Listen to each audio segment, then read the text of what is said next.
السلام علیکم ورحمۃ اللہ وبرکاتہ۔ ناظرین محترم، میں ہوں آپ کا میزبان محمد انس اور آپ دیکھ رہے ہیں الرحمان اکیڈمی کے پلیٹ فارم پر ویکلی آپ کے مسائل ان کا حل۔ ناظرین محترم، آج ہمارے پاس محترم مہمان حضرت مولانا مفتی طاہر صاحب دامت برکاتہم، فارغ و متخصص جامعہ معہد الخلیل الاسلامی۔ السلام علیکم ورحمۃ اللہ وبرکاتہ۔ وعلیکم السلام ورحمۃ اللہ وبرکاتہ۔ سب آج کے اکثر مسائل جو ہیں وہ آنے والا مہینے کی 10 تاریخ کو سنت ابراہیمی جو ادا کی جاتی ہے یعنی قربانی سے متعلق، وہ آج کے سوالات اکثر اسی کے متعلق اسی کے ارد گرد گھوم رہے ہیں۔ سب سے پہلا اور بہت اہم سوال، قربانی کرنے والے کے لیے نصاب کیا ہے؟ بسم اللہ الرحمن الرحیم۔ قربانی کا نصاب جو ہے وہ یہ ہے کہ اگر کسی کے پاس صرف سونا ہے تو اس صورت میں 7.5 تولہ سونا جو ہے یہ قربانی کا نصاب ہے۔ اگر کسی کے پاس صرف چاندی ہے یا مال تجارت ہے یا اسی طریقے سے جو ہے ضرورت سے زائد سامان ہے یا نقد رقم ہے تو ان سب کا نصاب جو ہے وہ 52.5 تولہ چاندی ہے۔ اگر یہ چاندی جو ہے وہ 52.5 تولہ چاندی ہو یا باقی جو 3 چیزیں ہیں وہ چاندی کی قیمت کے بقدر ہوں، یعنی 52.5 تولہ چاندی کی قیمت کے بقدر ہوں تو یہ جو ہے قربانی کا نصاب کہلاتا ہے۔ اسی طریقے سے ایک آدمی کے پاس جو ہے وہ کوئی ایک چیز مکمل نہیں ہے، یعنی 52.5 تولہ چاندی کے بقدر نہیں ہے اور سونا جو ہے وہ 7.5 تولہ نہیں ہے، بلکہ اس کے پاس کچھ سونا ہے اور کچھ جو ہے چاندی ہے، اسی طریقے سے کچھ سامان تجارت ہے اور کچھ جو ہے وہ ضرورت سے زائد سامان ہے اور کچھ نقد رقم ہے، تو ان سب کا مجموعہ پھر دیکھا جائے گا۔ اگر وہ 52.5 تولہ چاندی کی قیمت تک پہنچ جاتا ہے تو پھر یہ نصاب مکمل ہو جائے گا اور اس شخص پر جو ہے وہ قربانی جو ہے لازم ہو۔ اچھا، قربانی کے نصاب کے اندر جو ہے یہ سال گزرنا بھی شرط نہیں، بلکہ عید کے 3 دنوں کے اندر اگر اتنی رقم آ جائے تو آدمی پر جو ہے وہ قربانی لازم ہو جائے۔ بہت شکریہ صاحب۔ اگلا سوال ہے، بہت سے لوگ یہ کہتے ہیں کہ ہم نے حدیث میں صرف اونٹ اور بھیڑ کی قربانی کا سنا ہے، لیکن یہ باقی جانور، گائیں، آسٹریلین گائیں اور مختلف قسم کی بھینسیں اور بھی بہت سارے جانور ہوتے ہیں جن کی قربانی اکثر و بیشتر ہم دیکھنے میں آتی ہے، تو ان کی قربانی کا ثبوت کہاں ہے؟ اگر یہ جائز ہیں تو کس وجہ سے؟ اس کی تھوڑی سی وضاحت فرمائیں۔ قرآن مجید کے اندر جہاں پر قربانیوں کے جانوروں کا تذکرہ کیا گیا ہے تو وہاں بہیمۃ الانعام کہا گیا ہے، اور اسی کی تفسیر ایک دوسری آیت کے اندر اس طرح کی گئی ہے کہ من الضأن اثنین، کہ بھیڑ اور دمبے میں سے مذکر اور مؤنث، ضعن جو ہے یہ بھیڑ اور دمبے دونوں کو کہا جاتا ہے، تو بھیڑ دمبے ہو گئے، اور پھر آگے ہے ومن المعز اثنین، اسی طریقے سے بکرا بکری یعنی مذکر اور مؤنث دونوں، اسی طریقے سے اگلی آیت کے اندر ہے ومن الابل اثنین، کہ اونٹ یعنی نر اور مادہ یہ، اور اس کے بعد جو ہے وہ گائیں کا ذکر ہے ومن البقر اثنین جی، اور بکر جو ہے یہ عربی کا لفظ ہے، اس کے اندر جو ہے وہ گائیں اور بھینس دونوں شامل،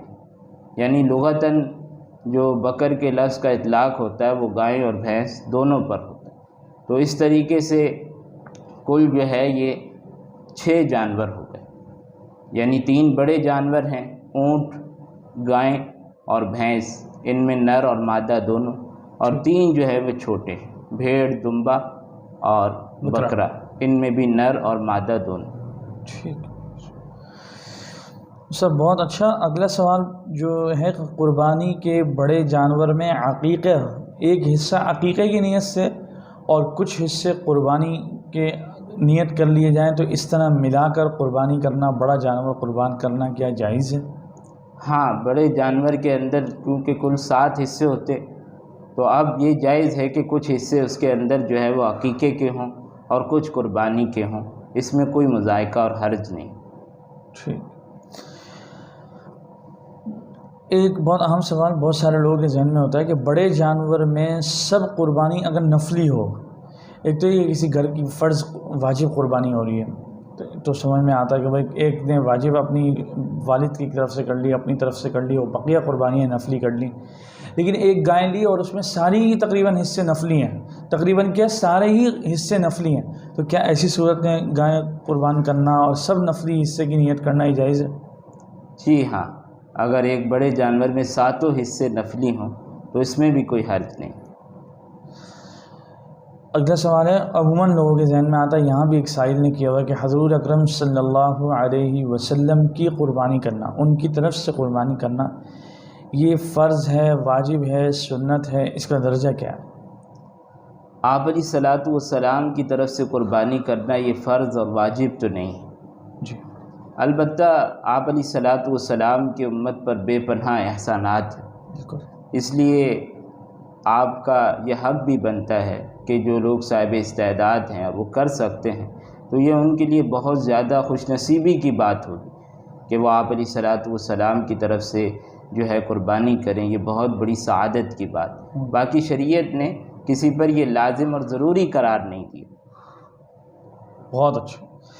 سب اگلا سوال ہے، ہرن مارخور کی قربانی جائز ہے؟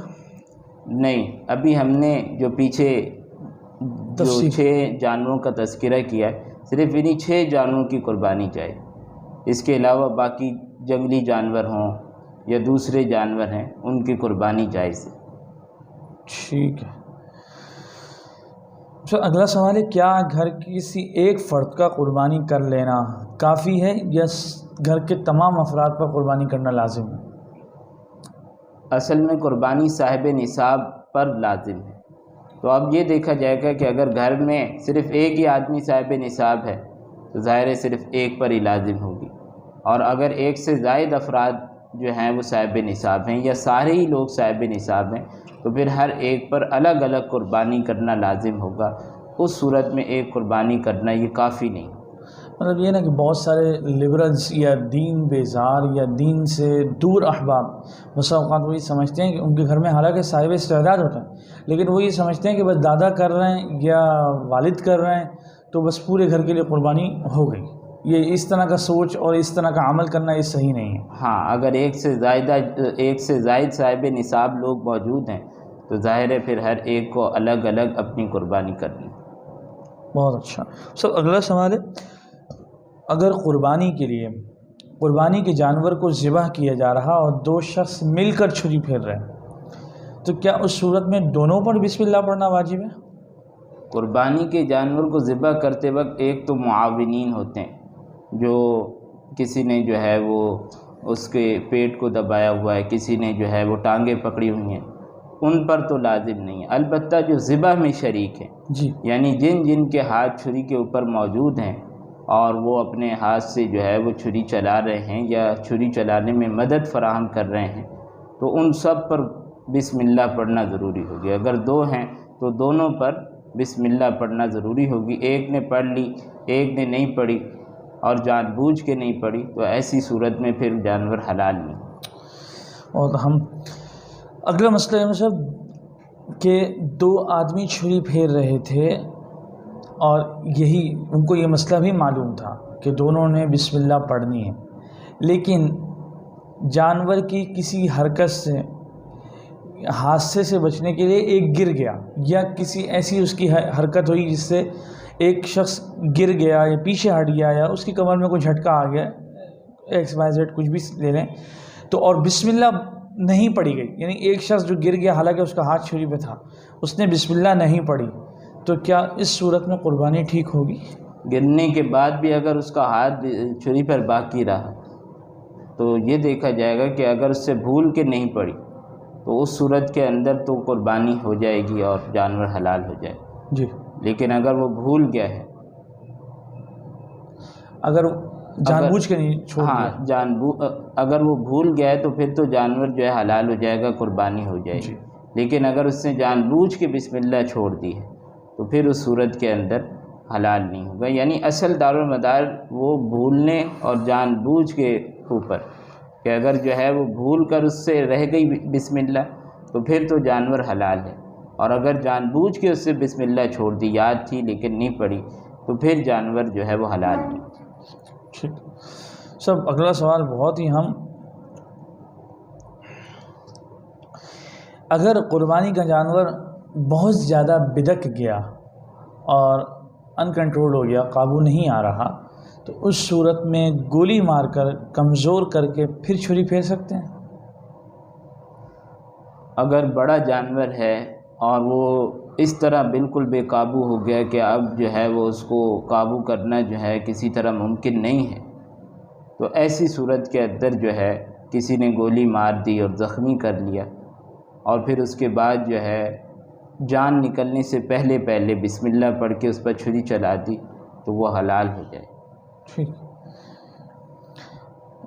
ایک اگلا سوال یہ بھی بہت اہم سوال ہے، عموماً بسا اوقات پیش آ جاتا ہے کہ جانور کو گراتے ہوئے ہڈی ٹوٹ گئی جانور کی، تو کیا ایسے جانور کی قربانی جائز ہے؟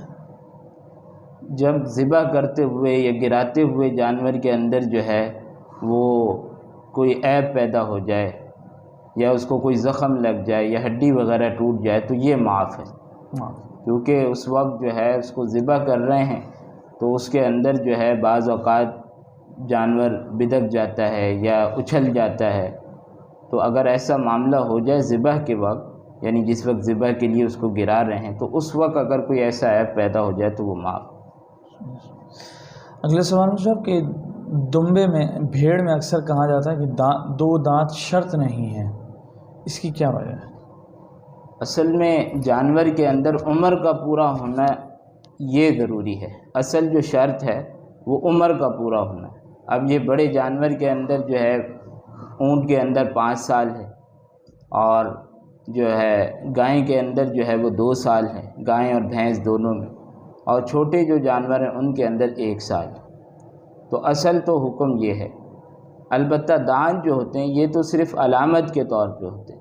اگر ایک آدمی نے خود گھر کے اندر جانور پالا ہے اور اس کو معلوم ہے کہ اس کی 1 سال مدت پوری ہو گئی اور اس کا دانت نہیں بھی آئے، تو بھی اس کی قربانی جو ہے وہ جائز ہے۔ البتہ دمبے اور بھیڑ کے اندر شریعت نے یہ اجازت دی ہے کہ اگر وہ 1 سال کا بھی پورا نہیں ہوا لیکن وہ اتنا موٹا اور فربا ہے کہ 1 سال والوں کے ساتھ اس کو شامل کر دیا جائے اور اس کی عمر جو ہے وہ 6 ماہ یا اس سے زائد ہو چکی ہے، تو ایسی صورت میں اس کی بھی قربانی جائز ہو جائے۔ ٹھیک ہے۔ اگلا سوال صاحب، اگر بیوپاری جانور بیچنے والا کہتا ہے کہ اس نے دانت گرا دیے ہیں، جو پیدائشی دانت ہوتے ہیں وہ گرا دیے ہیں اور نئے 1 آدھ 2 4 دن میں آ جائیں گے، لیکن دانت ابھی تک ظاہر نہ ہوئے ہوں، تو اس صورت میں وہ جانور خریدا جا سکتا ہے یا نہیں؟ اصل تو جانور کے اندر جو ہے وہ عمر کا پورا ہونا ضروری ہے۔ اگر اس جانور کی عمر پوری ہے اور کسی یقینی طریقے سے آدمی کو معلوم ہو گیا ہے کہ اس کی عمر واقعتاً پوری ہو چکی ہے، پھر تو اس کی قربانی جائز ہے۔ البتہ یہاں پر کیونکہ فساد زمانہ ہے اور یہ عام طور پہ دیکھا گیا ہے کہ اس معاملے میں بہت سے لوگ غلط بیانی کرتے ہیں، بلکہ دھوکہ دہی بھی اس معاملے میں عام ہے، تو اس لیے دانت کیونکہ علامت ہیں، عام طور پہ یہ مدت پوری ہونے کے بعد دانت نکل آتے ہیں، جی، تو اس لیے دانت دیکھ کر ہی خریدنا چاہیے، اس کے اندر احتیاط ہے۔ ٹھیک ہے۔ اگلا سوال صاحب، عید کی نماز، یہ سائل پوچھتے ہیں کہ ہمارے علاقے میں عید کی نماز نہیں ہوئی، تو کیا ہم عید کی نماز سے قبل قربانی کر سکتے ہیں؟ اگر یہ سوال جو ہے کسی دیہات اور گاؤں سے متعلق ہے جہاں پر عید کی نماز جو ہے وہ لازم نہیں ہے، واجب نہیں ہے، ایسی جگہ ہے، تو پھر وہاں تو طلوع فجر کے بعد سے ہی قربانی کی جا سکتی۔ لیکن شہر میں جہاں عید کی نماز جو ہے وہ لازم ہوتی ہے، عید کی نماز پڑھنا، تو وہاں یہ ضروری ہے کہ کم از کم پورے شہر میں ایک جگہ عید کی نماز ہو جائے۔ اگر ایک جگہ عید کی نماز ہو گئی، اگرچہ قربانی کرنے والے نے ابھی نماز نہیں پڑھی، تو بھی وہ قربانی کر سکتا ہے۔ البتہ اس کے لیے بھی بہتر یہی ہے کہ وہ عید کی نماز ادا کرنے کے بعد جو ہے پھر قربانی کرے۔ اگلا سوال سے پہلے دن گزرنے کے بعد پہلے دن کی رات اسی طرح دوسرے دن کی رات، یہ جو 2 راتیں ہیں، ان راتوں میں بھی قربانی کرنا جائز ہے؟ 10 ذی الحجہ کی رات، 11 ذی الحجہ کی رات؟ اگر جو ہے رات کے اندر اچھی طریقے سے جو ہے وہ روشنی کا انتظام کر لیا جائے اور رگے کاٹنے میں کسی قسم کی غلطی کا امکان باقی نہ رہے، ایسی خوب واضح روشنی ہو، اچھا انتظام ہو، تو پھر اس صورت میں رات کو بھی قربانی کرنے میں کوئی حرج نہیں۔ ٹھیک ہے۔ ایک آدمی صاحب استعداد ہے اور وہ قربانی کا جانور لے کے آیا اور پھر وہ جانور ضائع ہو گیا، مر گیا یا گم ہو گیا، تو اس صورت میں دوبارہ جانور لانا ضروری ہے؟ جی ہاں، صاحب نصاب آدمی پر اگر اس کا جانور جو ہے وہ گم ہو گیا تو اب اس پر لازم ہے کہ وہ نیا جانور لے کے آئے، کیونکہ اس کی قربانی کا فریضہ بھی باقی ہے۔ وہ تب ادا ہوگا جب وہ نیا جانور لے کر اس کو جو ہے وہ قربان کرے۔ ٹھیک صاحب، بہت شکریہ، جزاک اللہ۔ ناظرین محترم، قربانی سے متعلق اکثر پیش آمدہ مسائل جو سائلین نے ہم سے پوچھے وہ ہم نے آپ تک پہنچا دیے۔ ہمارے ساتھ رہیے، انشاءاللہ ایک مرتبہ آپ سے آئندہ اتوار پھر ملاقات ہوگی۔ السلام علیکم ورحمۃ اللہ وبرکاتہ۔